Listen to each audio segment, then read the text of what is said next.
They say love comes in many forms. Some expected, others found in the stillness of a midnight conversation when everything else has fallen apart. I never thought I'd fall for someone I wasn't supposed to. But when my friend's younger brother stayed up with me all night while my partner was passed out drunk, everything changed. This is Astery about forbidden closeness, emotional awakening, and finding connection in the quietest moments. The house was silent, except for the soft creak of the old wooden beams and the ticking clock in the hallway. The kind of silence that doesn't bring peace, but waiting. I sat on the couch, a glass of untouched bourbon sweating in my hand, watching the ice melt as if it could slow down the thoughts racing through my head. My partner, Ryan, was passed out upstairs again. His drinking had gotten worse this past year. Butter night felt like a new low. The slurred yelling, the crash of something that sounded like a lamp, and then nothing. Silence, not the kind I was used to. This one had weight. Finality. I didn't even flinch when footsteps came softly down the hallway. "Hey, you okay?" I looked up to see Shimmy standing in the doorway, his arms crossed loosely, voice soft, his hoodie half-zipped, and hair tousled like he'd just left bed. Jamie, my friend's younger brother, had been staying with us for a few months now.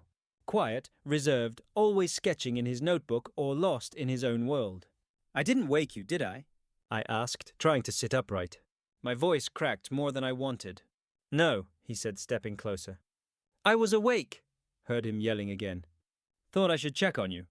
His eyes flicked to the untouched glass in my hand. "Is that his or yours?" "Mine," I said softly. "But I'm not drinking it." He nodded, lowering himself into the armchair across from me, pulling his knees up slightly, the way he always did when he was comfortable. "Ryan used to complain about that." I never minded. "You don't have to stay," I offered, mostly out of habit. Truth was, I didn't want to be alone. "I know," Jaime said quietly. "I want to." Something had changed in him lately. In the past few months, he'd grown more present. Not in a loud or dramatic way, but in how he'd linger in a room a little longer, ask deeper questions. We'd talk late at night sometimes, quiet conversations over mugs of tea. He'd ask about my childhood, my dreams. Things Ryan never asked, even when he cared. Now, under the soft glow of the lamp, Jaime looked different. Steady, calm, grown. "I'm sorry about Ryan," he murmured, rubbing his palms together. "You don't deserve that." I let out a small, bitter laugh. "No one does," I said quietly. He looked up, eyes sharp. "Have you thought about leaving him?" The question hit like a gut punch. Not because I hadn't thought about it, but because I had. Lately, the idea had been slipping in more boldly, like a door slowly cracking open. The only things keeping me from walking through it were guilt and fear. "I have," I admitted. "But it's complicated." Jamie didn't press, but his gaze stayed steady. "Do you ever miss your mom?" I asked, hoping to shift the weight of the conversation. He tilted his head, considering sometimes. She wasn't perfect, but she tried. Silence settled again. Thick, heavy, full of words left unsaid. "Have you ever been in love?" I asked softly. Jaime gave me a sideways glance, a small smile tugging at his lips. "Once, maybe twice." "Not sure it counts when they don't love you back." I nodded. Unrequited love is still real. "Yeah," he sighed. "It leaves a different kind of bruise." We talked for hours about things that didn't matter and things that did. Our voices were low, like we didn't want to wake the ghosts that lived between the walls. Every so often, his eyes would find mine and stay there a little longer than they needed to. Then it happened. He reached out, brushing a thumb gently under my eye. "You've got circles," he murmured. "You haven't been sleeping." I froze. The touch was light, but it carried weight like a spark that didn't know it was fire yet. My breath caught. His hand lingered for a second, too long before he pulled away. "Sorry," he whispered. "No," I said, almost a whisper myself. "It's okay." And it was more than okay. Something had been shifting for a while now. Quietly, slowly. Maybe it started the night he stayed up with me after another one of Ryan's breakdowns. Maybe before that, but tonight it felt undeniable. The clock struck 3. Rain began to tap gently against the window, a soft lullaby that made the world feel smaller, closer, safer. Jaime shifted, then stood and came to sit beside me on the couch. Not too close, but not far either. "Can I tell you something?" he asked, voice low. "Always," I said. He hesitated. "I think I started falling for you the night you cried in the kitchen. You thought no one saw, but I did. You were trying so hard to hold everything together, and all I wanted to do was help you breathe again. My chest tightened. I couldn't look at him. My heart was pounding too hard. I'm not trying to mess anything up, he said quickly. I just needed you to know. He turned then. Jaime looked vulnerable. Honest. You didn't mess anything up, I said quietly. My voice trembled. I felt it too. The words came out like a confession, like air I'd been holding far too long. The space between us dissolved. We didn't kiss, not yet, but we sat there, our hands resting inches apart, the gravity between them too strong to ignore. We didn't speak again that night, just sat shoulder to shoulder, listening to the rain and to the silence of a house where love had quietly changed direction. And in that silence, something new began. I woke up on the couch, still wearing last night's clothes, my neck stiff in protest. A throw blanket I didn't remember grabbing was draped over me like a soft secret. But it wasn't the blanket that made my breath catch. It was Jaime curled up at the other end of the couch, still asleep, his face turned toward me, eyelashes tracing faint shadows beneath his eyes. Morning light filtered through the thin curtains, softening everything, almost making it look like nothing had happened. Almost, but everything had changed. My heart was a tight, confused knot. I sat up carefully, not wanting to wake him, and padded into the kitchen to start the coffee. The machine hissed and clicked, anchoring me in something routine, familiar, safe. Except none of this felt safe anymore. Footsteps. I turned to see Jaime rubbing his eyes, his hoodie slung over one shoulder like a makeshift cape. You didn't wake me, he said, voice still thick with sleep. I wanted to, I said, pouring him a mug without asking. You looked peaceful. 2 sugars. No cream, just the way he liked it. My partner never noticed details like that. Funny how Thesmolist things end up meaning the most. Jaime leaned against the counter, watching me.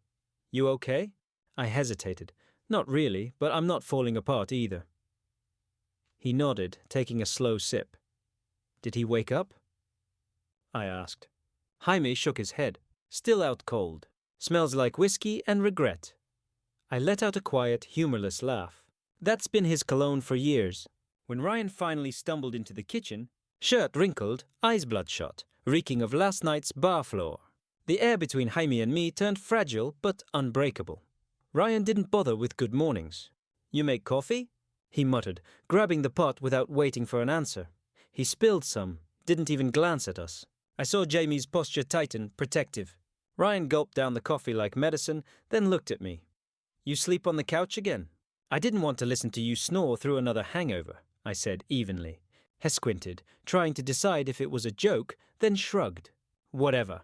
Jaime stayed silent, leaning against the counter, his eyes following every move Ryan made. You staying here today? Ryan asked him. Jaime raised an eyebrow. It's Saturday. I live here. Ryan muttered something under his breath and disappeared toward the shower. The second the water started running, Jamie turned to me. Why do you still put up with that? I don't know, he said honestly. I guess I got used to the noise. He stepped closer, voice low. You deserve better. My breath hitched. He wasn't just talking about love. He was talking about me, about choosing something healthier, choosing myself. But reality has its own rhythm, and I wasn't ready to break it yet.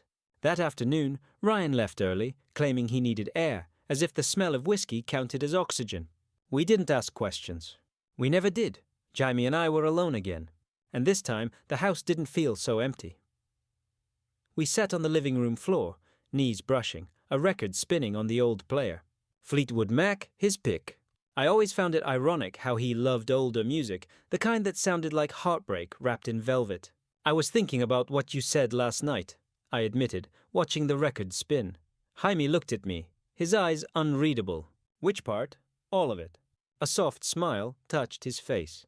I haven't felt anything like that in a long time, I said quietly. It scared me. I know, he murmured.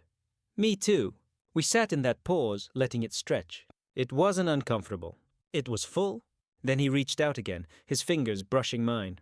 This time, I didn't flinch. I didn't pull away.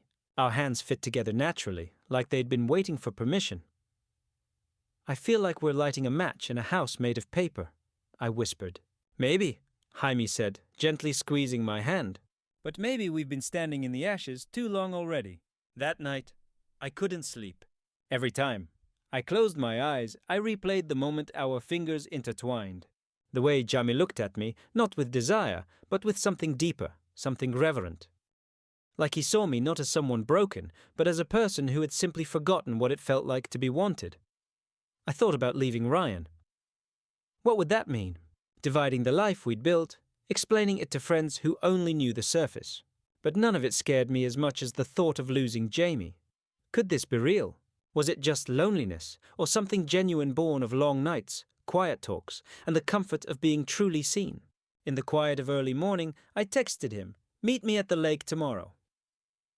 The reply came minutes later. "I'll be there noon." The lake was one of those forgotten places tucked behind the old high school, hidden by mossy stones and tall trees. Jaime used to come here as a kid, he'd once told me, said the water made the world feel like it paused just for him. When I arrived, he was already sitting on the edge of the dock, legs dangling above the surface, sketchbook in hand. "You draw?"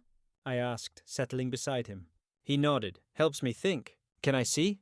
He hesitated, then passed it over. Page after page of moody charcoal sketches, trees bending in the wind, figures standing alone, and on one page, me sitting at the kitchen table, head in hands. "You drew me," I whispered. "I see you," he said softly, "even when no one else does." I looked at him, then really looked. "I think I'm falling in love with you," I said, my voice barely rising above the rustle of the wind. Jaime's breath caught. "Then let me be the one who reminds you what love is supposed to feel like." He leaned in slowly, giving me time to stop him. I didn't. Our lips met in a kiss that wasn't urgent, but deliberate, careful, honest. It wasn't about desire. It was about recognition. We didn't talk much after that. We just lay back on the dock side by side, fingers brushing, the afternoon sun warming our skin as the water lapped beneath us. For the first time in years, I wasn't waiting for something to end. It felt like something had finally begun. For a while, it was like dancing on the edge of a secret. Jaime and I moved through the house quietly, deliberately. We didn't touch when Ryan was home. We didn't let our glances linger too long. I always found it ironic how he loved older music, the kind that sounded like heartbreak wrapped in velvet. "I was thinking about what you said last night," I admitted, watching the record spin. Jaime looked at me, his eyes unreadable. "Which part?" "All of it." A soft smile touched his face. "I haven't felt anything like that in a long time," I said quietly. "It scared me." "I know," he murmured. "Me too." We sat in that pause, letting it stretch. It wasn't uncomfortable. It was full. Then he reached out again, his fingers brushing mine. This time, I didn't flinch. I didn't pull away. Our hands fit together naturally, like they'd been waiting for permission. "I feel like we're lighting a match in a house made of paper," I whispered. "Maybe," Jaime said, gently squeezing my hand. "But maybe we've been standing in the ashes too long already." That night I couldn't sleep. Every time I closed my eyes, I replayed the moment our fingers intertwined. The way Jaime looked at me, not with desire, but with something deeper, something reverent. Like he saw me not as someone broken, but as a person who had simply forgotten what it felt like to be wanted. I thought about leaving Ryan. What would that mean? Dividing the life we'd built, explaining it to friends who only knew the surface. But none of it scared me as much as the thought of losing Jaime. Could this be real? Was it just loneliness or something genuine born of long nights, quiet talks, and the comfort of being truly seen? In the quiet of early morning, I texted him, "Meet me at the lake tomorrow." The reply came minutes later. "I'll be there noon." The lake was one of those forgotten places tucked behind the old high school, hidden by mossy stones and tall trees. Jaime used to come here as a kid, he'd once told me. Said the water made the world feel like it paused just for him. When I arrived, he was already sitting on the edge of the dock, legs dangling above the surface, sketchbook in hand. "You draw?" I asked, settling beside him. He nodded. "Helps me think, but can I see?" He hesitated, then passed it over. Page after page of moody charcoal sketches, trees bending in the wind, figures standing alone, and, on one page, meeting at the kitchen table, head in hands. "You drew me," I whispered. "I see you," he said softly, "even when no one else does." I looked at him, then really looked. "I think I'm falling in love with you," I said, my voice barely rising above the rustle of the wind. Jaime's breath caught. Then let me be the one who reminds you what love is supposed to feel like. He leaned in slowly, giving me time to stop him. I didn't. Our lips met in a kiss that wasn't urgent, but deliberate, careful, honest. It wasn't about desire. It was about recognition. We didn't talk much after that. We just lay back on the dock side by side, fingers brushing, the afternoon sun warming our skin as the water lapped beneath us. For the first time in years, I wasn't waiting for something to end. It felt like something had finally begun. For a while, it was like dancing on the edge of a secret. Jaime and I moved through the house quietly, deliberately. We didn't touch when Ryan was home. We didn't let our glances linger too long. We didn't let our conversations sound too soft or too meaningful. It was like playing a song only the two of us could hear. But something had shifted, and Ryan, in all his inebriated oblivion, could feel it. One evening, about a week after the kiss by the lake, Ryan came home early from the bar, earlier than usual, at least. He wasn't staggering, but he wasn't sober either. His voice was louder. His eyes darted from me to Jaime and back again. "What's going on?" he asked abruptly as he walked into the kitchen where Jaime and I were chopping vegetables for dinner. "You two have been hanging out a lot lately." I forced a calm smile. "Ahako ndi oai fi chitij. Ja rents a room here, Ryan. Of course, we spend time together." He narrowed his eyes. "Not like before. You're different, both of you." Jaime's jaw tightened, his fingers clenching the knife a little too hard. "We've just gotten closer," I said evenly, turning back to the cutting board. "That's what happens when the person you love stops showing up." I hadn't meant for it to come out that way. Not so sharp. Ryan's expression changed. His mouth fell open as if I'd slapped him. "What the hell is that supposed to mean?" he snapped. Jaime stepped forward quickly, setting down the knife. "It means maybe you should take a good look at yourself before accusing anyone of anything." Ryan turned to him, voice raised. "Watch your tone." "No," Jaime said, calm but firm. "Not this time." Ryan stormed off, muttering under his breath. The door to the bedroom slammed moments later. I exhaled the breath I hadn't realized I was holding. Jaime looked at me, concern clouding his usually steady eyes. "I shouldn't have said that," I murmured. "No," he said, placing a steady hand on my shoulder. "Someone needed to."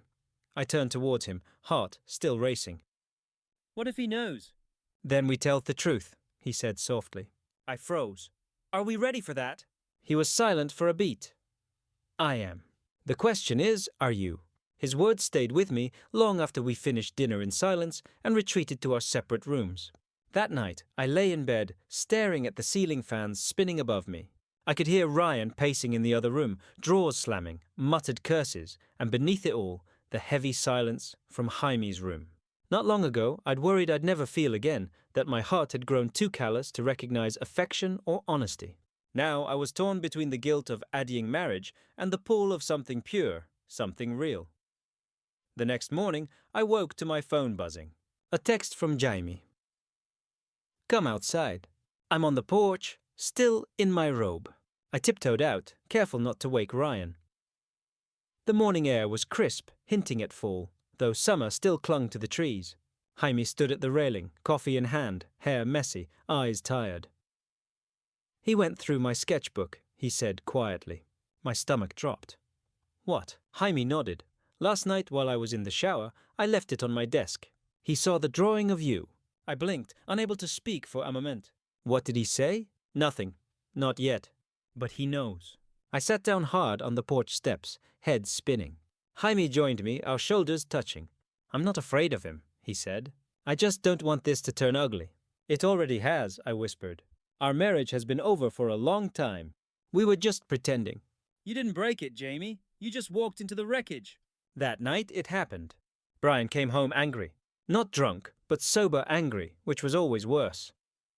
He slammed the front door, eyes bloodshot but clear. Then he threw the sketchbook onto the floor. "What the hell is this?" Jaime and I froze. Ryan pointed a shaking finger at me. "You and him? You think I don't see what's going on?" I stood slowly, keeping my voice calm. "There's nothing to hide, Ryan. I just stopped pretending everything was fine." "Don't lie to me," he shouted. "I saw the way you look at each other." Jaime stepped beside me, chin high. "It's not what you think." "Oh, save it," Ryan hissed. Ryan sneered. "You think this is some love story?" You're just a kid with your own issues, and he's a lonely man clinging to what's left of himself. The words hit like ice water. I stepped forward. Enough, I said, my voice low but steady. You want the truth? Fine. I stopped loving you a long time ago, Ryan. I stayed because I didn't know how to leave. Because I kept hoping you'd change, but you never did. Ryan's face twisted in disbelief. So, you're choosing him? Jaime reached for my hand, then bold, unapologetic. I'm choosing peace, I said simply. Ryan's chest heaved before he let out a bitter laugh. You two deserve each other. Hope the world eats you alive. And with that, he stormed out. The door slammed. A car engine roared, then silence. The house stayed still for a long time. Jaime and I just stood there, hands linked, hearts pounding. He knows, Jaime whispered. There's no going back now. I don't want to go back, I said quietly. I want to go forward. He looked at me, eyes searching. Even after all that, I nodded. Especially after all that. We sat together in the dim light of the living room, the weight of what just happened still heavy in the air. But underneath it, something new. Relief, clarity, the faint hum of hope. That night, I didn't sleep alone. Not because we crossed lines, but because neither of us wanted to face the emptiness of separate rooms. We met on the couch again, like that first night, holding each other as the world outside settled into silence. There were still hard days ahead, conversations to have, things to explain, but in that stillness, wrapped in warmth and trust, I knew one thing for sure. We had nothing to hide anymore. The morning after Ryan left, the house didn't feel sad. It felt clean, like someone had finally opened a window after years of stale air. Jaime and I moved through the kitchen carefully, like we were testing a new world.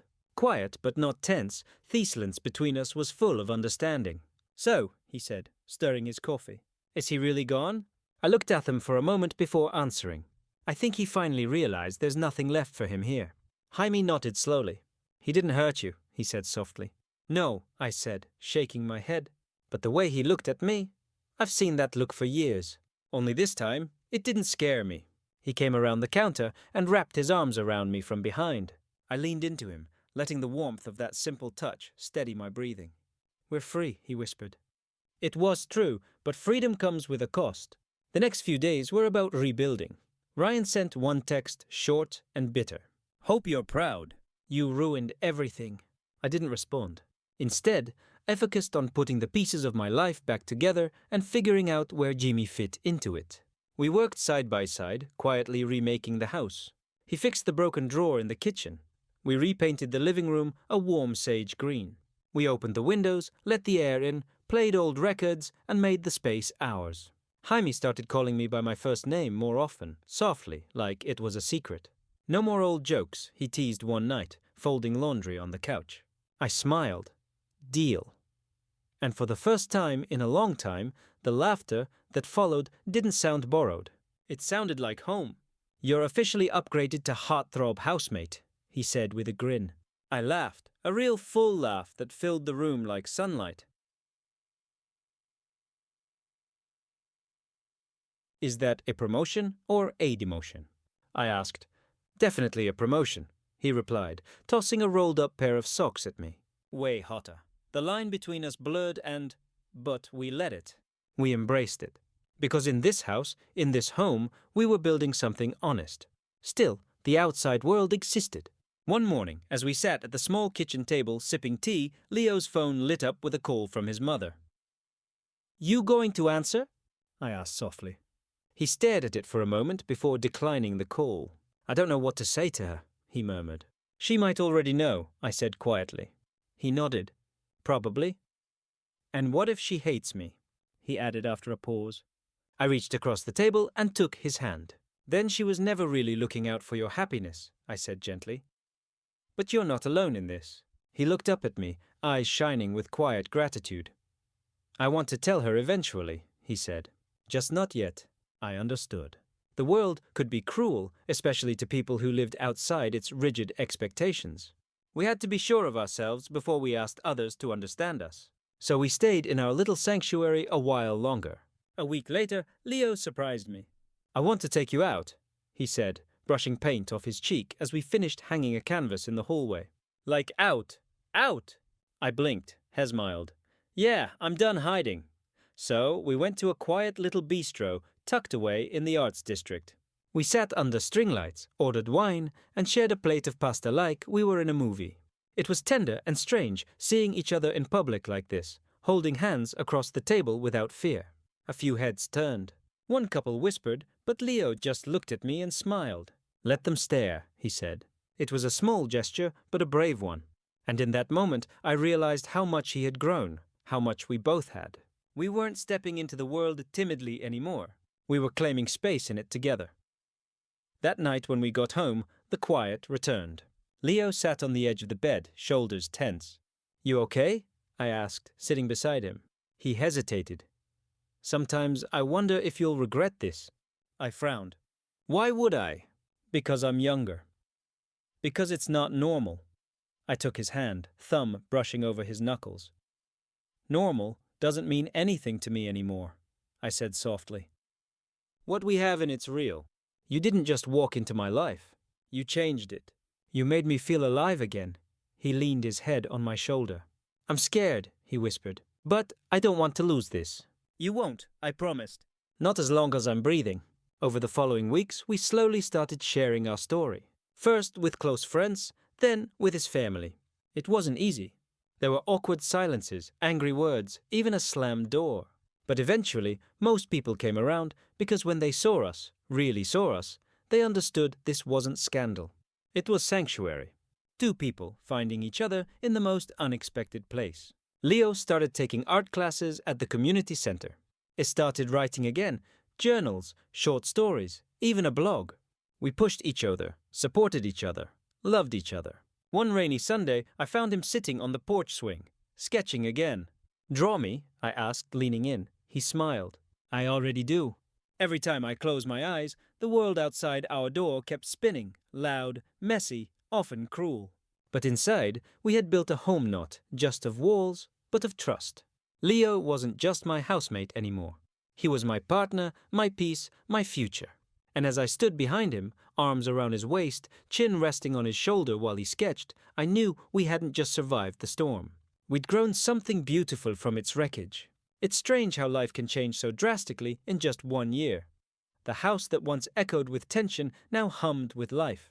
Sunlight danced across the hardwood floors. The house that once echoed with tension now hummed with life. Sunlight danced across the hardwood floors. The walls were no longer bare.